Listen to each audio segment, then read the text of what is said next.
Cakap pajak, orang cakap ngomongin pajak. Halo semuanya kawan pajak, semoga kawan pajak selalu diberikan kesehatan dan perlindungan dari Allah Subhanahu wa taala.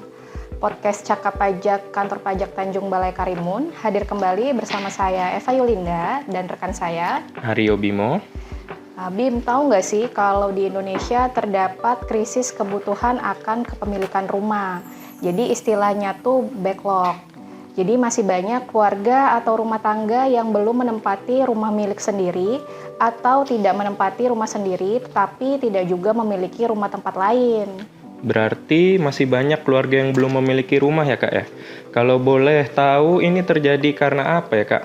Nah, jadi ada beberapa faktor nih Bim yang menyebabkan backlog ini terjadi. Yang pertama, urbanisasi Bim. Urbanisasi yaitu adanya perpindahan penduduk dari desa ke kota. Selain itu, ada juga kesenjangan antara stok perumahan dengan kebutuhan permukiman. Oh, jadi seperti stoknya terbatas sedangkan permintaannya membludak ya Kak ya? Nah, benar Bim. Jadi selain faktor tadi, ada faktor lain nih Bim, yaitu mahalnya harga properti. Kalau ini di mana-mana terjadi ya Kak, apalagi di kota-kota besar. Dengan terbatasnya lahan di daerah perkotaan, jadinya harga properti rumah makin mahal. Nah, itu faktor kedua tadi Bim. Nah, faktor ketiganya adalah tingkat suku bunga perbankan yang tinggi. Dengan adanya tingkat suku bunga perbankan yang tinggi, membuat masyarakat yang ingin memiliki rumah enggan mengambil KPR karena dianggap memberatkan nih Bim. Tentunya ini jadi permasalahan serius ya Kak untuk pemerintah. Apa sih yang bisa dilakukan pemerintah untuk mengatasi hal tersebut Kak? Ini jadi permasalahan serius untuk pemerintah. Solusi yang dilakukan oleh pemerintah yaitu memberikan bantuan berupa subsidi pemerintah. Melalui Direktorat Jenderal Pajak, ada 2 subsidi pemerintah yang diberikan tahun ini Bim. Yang pertama, PPN yang dibebaskan atas rumah umum yang diatur dalam PMK 60 tahun 2023. Yang kedua, PPN yang ditanggung pemerintah atas penyerahan rumah tapak dan satuan rumah susun yang diatur dalam PMK 120 tahun 2023 Bim. PPN yang dibebaskan itu berarti rumah untuk masyarakat berpenghasilan rendah ya Kak? Seperti rumah subsidi ya Kak ya, kalau istilahnya itu. Nah benar Bim, jadi rumah yang dibebaskan dari pengenaan PPN ini dikhususkan untuk dimiliki dan digunakan sendiri oleh masyarakat berpenghasilan rendah Bim. Jadi nggak semua orang bisa mendapatkan fasilitas rumah umum yang dapat dibebaskan dari pengenaan PPN Bim.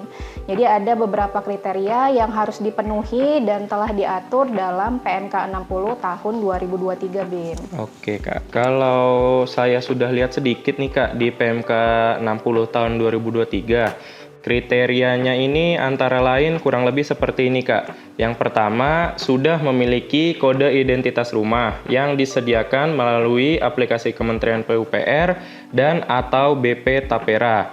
Kedua, yang kita telah sebut sebelumnya ya Kak, rumah pertama yang dimiliki dan digunakan oleh masyarakat berpenghasilan rendah dan tidak dipindah tangankan selama 4 tahun sejak dimiliki.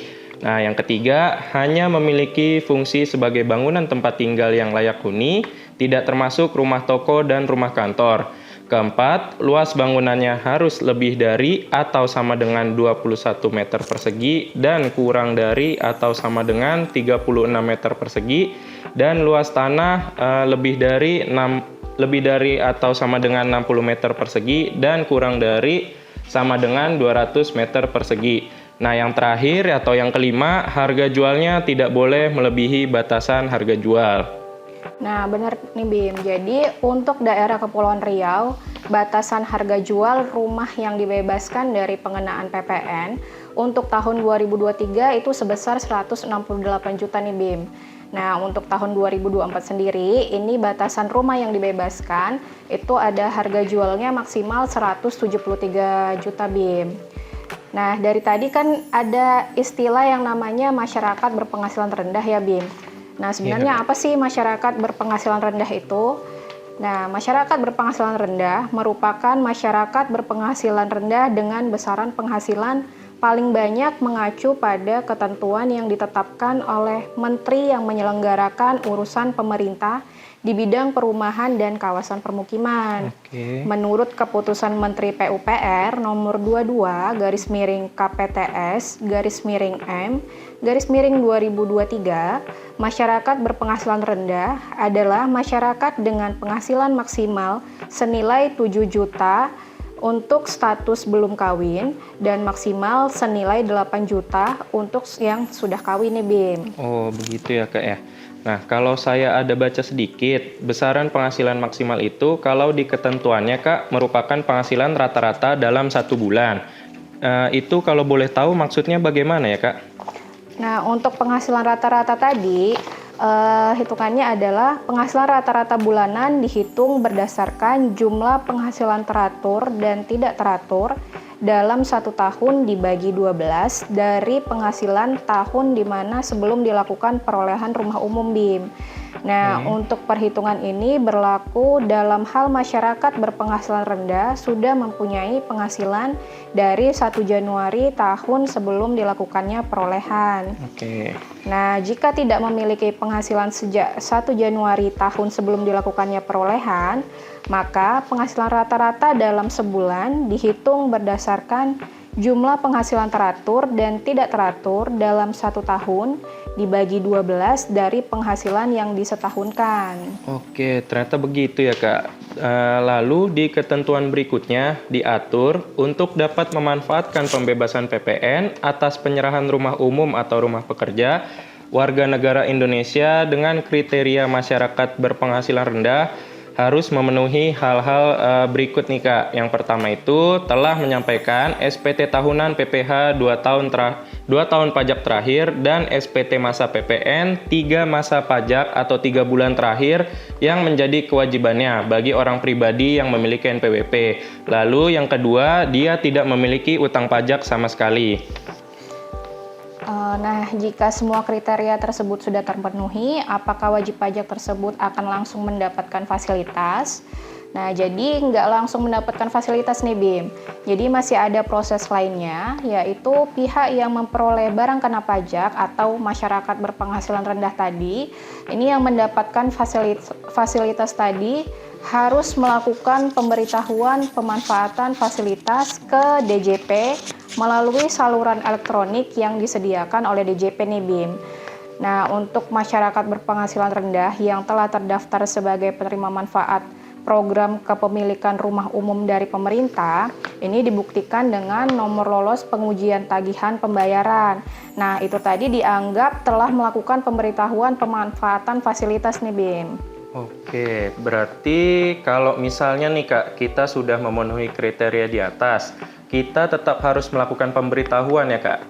Lalu saya nyoba bertanya nih, Kak, apakah bisa nih suami istri mendapatkan fasilitas pembebasan PPN yang diatur di PMK ini? Nah, jadi harus dilihat dulu nih BIM sebenarnya, karena kan program ini sebenarnya program pemerintah ya, agar tepat sasaran ke masyarakat berpenghasilan rendah, diatur bahwa fasilitas pembebasan PPN bagi orang pribadi yang telah kawin hanya dapat diberikan untuk 1 unit dalam 1 keluarga. Tapi jika suami istri telah memanfaatkan fasilitas pembebasan PPN sebelum melakukan perkawinan, fasilitas yang telah diperoleh tadi tetap dapat dimanfaatkan BIM. Kalau untuk orang pribadi tidak kawin, bagaimana itu, Kak, ketentuannya? Nah, kalau untuk OP yang tidak kawin yang berusia di bawah 18 tahun dan atau masih menjadi tanggungan keluarga, ini nggak bisa memanfaatkan fasilitas pembebasan PPN nih BIM. Jadi, fasilitas ini memang ditujukan agar menjadi unit pertama yang akan dimiliki suami istri atau orang pribadi tidak kawin yang berusia 18 tahun ke atas dan tidak lagi menjadi tanggungan keluarga. Hal ini untuk menghindari nantinya rumah tersebut hanya dijadikan aset investasi nih BIM, padahal tujuan utamanya tadi sebagai hunian tempat tinggal. Oke, sampai sini saya sepertinya sudah paham nih, Kak. Kalau bukan masyarakat berpenghasilan rendah, itu bagaimana ya, Kak? ada nggak sih fasilitas nih yang diberikan oleh pemerintah untuk masyarakat yang tidak berpenghasilan rendah? Nah, untuk masyarakat selain yang berpenghasilan rendah, ada juga nih BIM fasilitas yang diberikan, yaitu PPN yang ditanggung pemerintah atas penyerahan rumah tapak dan satuan rumah susun yang diatur dalam PMK 120 tahun 2023 nih BIM. Oh, oke. Itu insentif PPN ditanggung pemerintah tahun anggaran 2023 atas penyerahan rumah tapak dan satuan rumah susun dengan harga jual paling banyak 5 miliar ya, Kak? Apakah 5 miliar itu penuh yang ditanggung oleh pemerintah? Nah, jadi nggak 5 miliar itu BIM yang seluruhnya ditanggung oleh pemerintah. Jadi PPN DTP yang diberikan hanya atas DPP maksimal 2 miliar nih BIM.